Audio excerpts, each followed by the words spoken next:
Hello everyone. Today in this video I will answer your 4 query related to CA Foundation Maths exam. First, कहाँ से पढ़े? Second, कितना पढ़े? Third, 1.5 days को कैसे मैनेज करें? Every CA foundation aspirant related to this question. अब बात करते हैं क्वेश्चन नंबर फर्स्ट, कहाँ से पढ़े और कौन से सर की वीडियोस देखे. तो सबसे पहले आपको जो है आपका जो ICI मॉड्यूल है उसको बहुत अच्छे से करना है.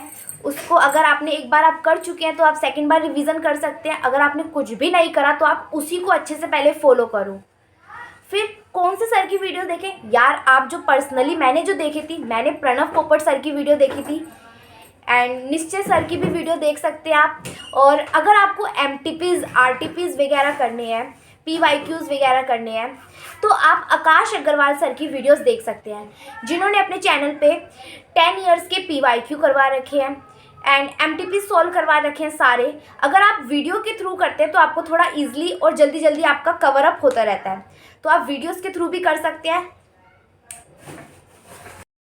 अब बात करते हैं सेकंड क्वेश्चन की, कितना पढ़े कि जिससे कि हम पास हो जाएं और इससे आप अच्छा स्कोर भी कर सकते हैं. तो सबसे पहले जो आपका मोस्ट स्कोरिंग या मोस्ट इम्पॉर्टेंट चैप्टर जिसे कहते हैं TVM, उसको बिल्कुल भी मत छोड़ के जाना.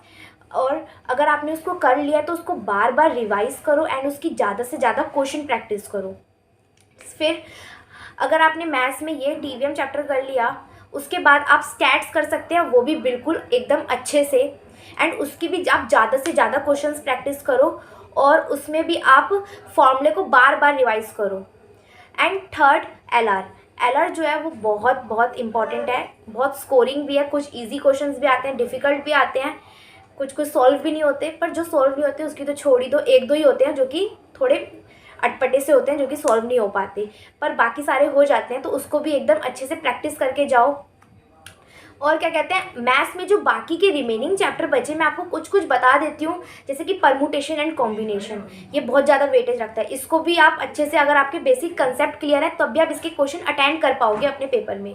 फिर बात करते हैं कि परमुटेशन हो गया, sets and relation chapter, sequence and series chapter, ये भी बहुत ईजी चैप्टर है. अगर आप इसको कवर अप कर सको तो जल्दी जल्दी कवर अप कर लो, जिससे कि आप अटेंड करने के एलिजिबल हो जाओ कि आप इसको अटेंड कर पा रहे हो. तो ईजिली यार अच्छा स्कोर बन जाएगा. अगर बात करते हैं 1.5 डेज को कैसे मैनेज करें, हम जल्दी जल्दी रिवीजन कैसे कर सकते हैं. पता है बात क्या आती है कि 1.5 डेज में हमने जो चैप्टर पहले कर रखे होते हैं, हम जब उनको रिवाइज नहीं करके जाते तो हमें वो चैप्टर क्विट करने पड़ जाते हैं एंड मोमेंट पे आके, और वो हमें बहुत बहुत ज़्यादा रिग्रेट देता है. क्योंकि मेरे साथ मेरा पर्सनल एक्सपीरियंस है, इसलिए मैं थोड़ा शेयर कर रही हूँ आपके साथ. तो आपको क्या करना है कि आपको जो चैप्टर में से आप कुछ कुछ स्पेसिफाई क्वेश्चन जिसमें आपके सारे कंसेप्ट क्लियर हो रहे हो उसको मार्क करके रख लो. या आप अपने 1.5 डेज के लिए अगर नहीं करोगे तो आपको उस टाइम पे बहुत प्रॉब्लम फेस करना पड़ेगा.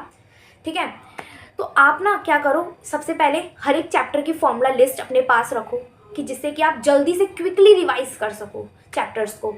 उसके बाद कुछ कुछ चैप्टर्स के जो स्पेसिफाई क्वेश्चन होते हैं जिसमें आपको लग रहा है कि इस क्वेश्चन में आपका हर एक कंसेप्ट क्लियर हो रहा है, मतलब पूरा चैप्टर का ओवरऑल कुछ कुछ ऐसे 10-20 क्वेश्चन हर एक चैप्टर में से आप अपने आप छांट के रख लो जिसे कहते हैं. तो आप इसको रख सकते हैं अपने पास जिससे कि आपकी रिवीजन में हेल्प करे. मैंने जो अपने शॉर्ट नोट्स बनाए थे, फॉर्मूला लिस्ट बनाई थी, देखो मैंने कुछ इस तरीके से बनाई थी, तो जिससे कि ना आप इजीली रिवाइज कर पाते हैं एंड मोमेंट पे. तो लास्ट एडवाइस फॉर दोज जो अपना सिलेबस सब कुछ कंप्लीट कर चुके हैं उनके लिए तो ये कहूँगी मैं कि आप ज़्यादा से ज़्यादा MTPs दो और कम से कम 3 मॉक टेस्ट पेपर से पहले स्टॉप वॉच का यूज़ करके देकर जाओ, जिससे कि आपको पता लग सके आप कितना अटेंड कर पा रहे हैं. और जिनका भी सिलेबस रहता है उनको मैं कहूँगी कि आप, अगर आपने जितना भी करा, अगर आपने स्टैट्स भी अच्छे से कर लिया, मैथ्स कर ली, मैथ्स के कुछ कुछ स्कोरिंग चैप्टर्स कर लिए और LR कर लिए, तो मत भागो और ज़्यादा चैप्टर्स करने के पीछे. ठीक है, क्योंकि आप ज़्यादा चैप्टर्स के पीछे भागते हैं तो आप पुराना रिवाइज भी नहीं कर पाते. तो आपको पुराना रिवाइज करना ज़रूरी है, जितना आप कर चुके हैं उतना रिवाइज करना ज़रूरी है. और मैथ्स में कैलकुलेटर ट्रिक्स जो कि मोस्ट इम्पॉर्टेंट है, जिससे कि आप जल्दी जल्दी पेपर सॉल्व कर सकते हैं, कम टाइम में ज़्यादा क्वेश्चन कर सकते हैं कैलकुलेटर ट्रिक के थ्रू. तो उसको मत भूलना. हर कैलकुलेटर ट्रिक पहले से ही आप अपने पास लिख के रख लेना, फॉर्मूला लिस्ट बना लेना, सब कुछ कर लेना, जिससे कि आपको बहुत हेल्प होगी। ठीक है, ऑल द बेस्ट। जिनका भी एग्ज़ाम है जून में, मेरी तरफ से ऑल द बेस्ट। अच्छे से करके आना पेपर, मचा देना पेपर में।